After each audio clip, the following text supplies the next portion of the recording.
साथियों, जय हिंद, जय स्वाभिमान, जय भारत स्वाभिमान यात्रा। साथियों, मैंने पिछली वीडियो में आपको शिक्षा पर अपना कुछ प्रकाश डाला था। मैं देखता हूँ हमारे नेता, मंत्री, बड़े बड़े अधिकारी जो विदेश यात्रा पर जाते हैं, विदेश यात्रा पर जाकर के फिर वो यहाँ पर ला कर के क्या कुछ ऐसा अपना मॉडल यहाँ पर देते हैं। वहाँ पर वो क्या करने जाते हैं और क्या वहाँ से सीख करके आते हैं। साथियों, बाहर भ्रमण के लिए नेताओं को नहीं, जो टीनेजर्स हैं, जो प्रतिभाशाली बच्चे हैं, उनको विदेशों के स्कूलों में 10 से 15 दिन के लिए सीखने के लिए भेजा जाए कि वहाँ पर ग्लोबल एजुकेशन कैसे ली जा रही है। कैसे हमारे देश की पॉपुलेशन से चाइना की पॉपुलेशन ज़्यादा है। चाइना के स्कूल हमारे देश के प्राइवेट स्कूलों से भी बहुत अच्छे हैं, वहाँ के सरकारी स्कूल। हम लोग यहाँ कोई भी प्रोडक्ट उठाते हैं तो कहते हैं चाइनीज है, और इतना सस्ता प्रोडक्ट हमको यहाँ मिल रहा है क्योंकि वहाँ की सरकारें अपने देश की जनता को, वहाँ की आबादी को अपना संसाधन मानती हैं और संसाधन मानकर उनको रोजगार से लगाती हैं, उनको सही शिक्षा देती हैं, और वही युवा आगे बढ़कर अपने राष्ट्र के लिए नई नई चीज़ें आविष्कार करके नई नई चीज़ें दे रहे हैं। क्योंकि हमारे देश में स्कूलिंग केवल बुकिश नॉलेज तक सीमित रह गई है। मुझे याद है, मैं जब इंटरमीडिएट में पढ़ता था तो हमारे स्कूल की, हमारे कॉलेज की जो लैब थी वो बहुत सिस्टमेटिक लैब हुआ करती थी। आप घुसेंगे, फ्रंट में एपरेटस रखा हुआ है, गैस निकल रही है, लेफ्ट में क्या है, राइट में क्या है, आगे बढ़ते चले जाएंगे तो किस नंबर पर कौन सा एसिड रखा है, कहाँ पर बेस रखे हैं, ये पूरा एक सिस्टम हुआ करता था। और ये पूरी एक चार्ट जैसे ही घुसेंगे लेफ्ट में लगा होता था। आज मैं देखता हूँ स्कूलों में बच्चों को पता ही नहीं है कि लैब क्या है।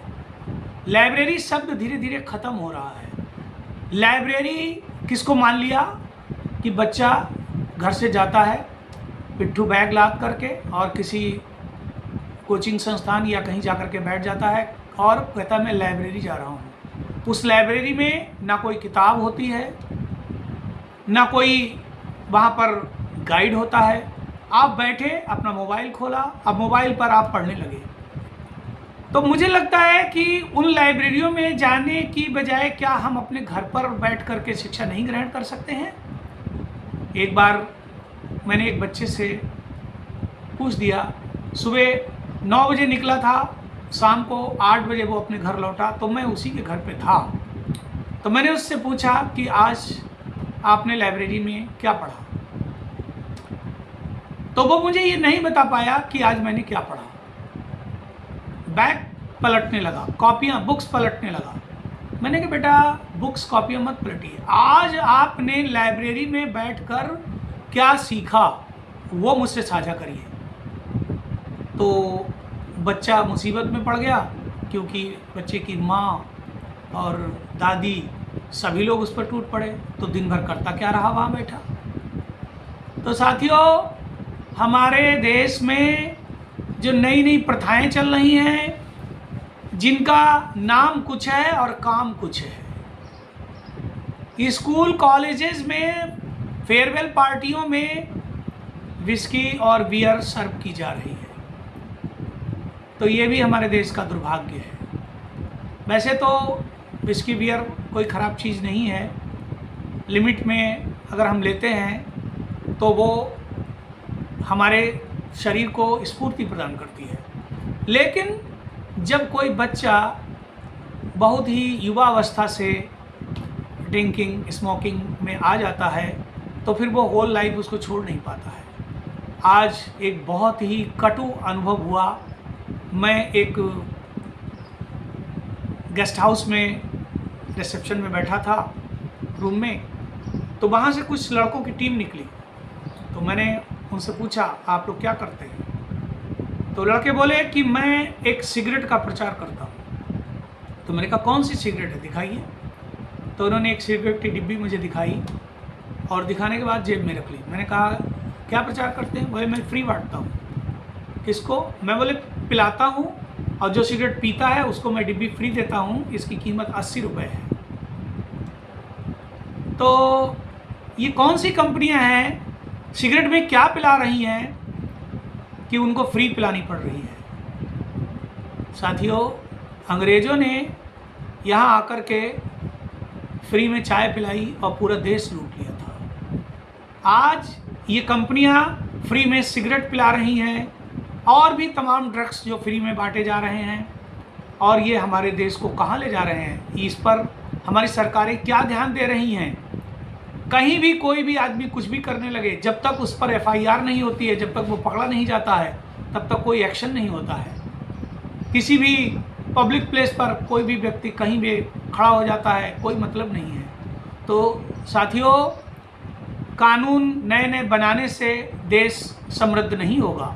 कानून का इम्प्लीमेंटेशन होना चाहिए, और साथ में जो हम 2 तरह का देश बना रहे हैं, ये भी हमारे लिए एक दुर्भाग्य का विषय है। जैसे आज वंदे भारत ट्रेन शाहजहाँपुर में रुकी, देहरादून तक जाएगी लखनऊ से चलकर। पूरी ट्रेन AC है, बहुत शॉर्ट टाइम में वो देहरादून पहुंचाएगी। लेकिन साथ ही मैं देखता हूँ बच्चों के एग्ज़ाम देने के लिए पता लगता है कि एक शहर से दूसरे शहर तक जाने के लिए उन्हें 2-2 बार ट्रेन बदलनी पड़ती है। उनके सेंटर ऐसे जगह डाल दिए जाते हैं कि वहाँ तक पहुँचते केवल 40% बच्चे पहुँच पाते हैं, 60% अब्सेंट हो जाते हैं। तो हमारी सरकारों को इन सब चीज़ों पर ध्यान देना पड़ेगा, और अन्यथा की स्थिति में मेरी भारत स्वाभिमान यात्रा जो टीम तैयार हो रही है, वो एक देश को एक नया मॉडल देगी। इसी के साथ मैं अगली वीडियो में इसी पर बात करूंगा कि हमारे युवा विद्यार्थी जिनको एग्ज़ाम देने में क्या क्या समस्याएं आ रही हैं और पेपर लीक क्यों हो जाते हैं। धन्यवाद। जय स्वाभिमान भारत।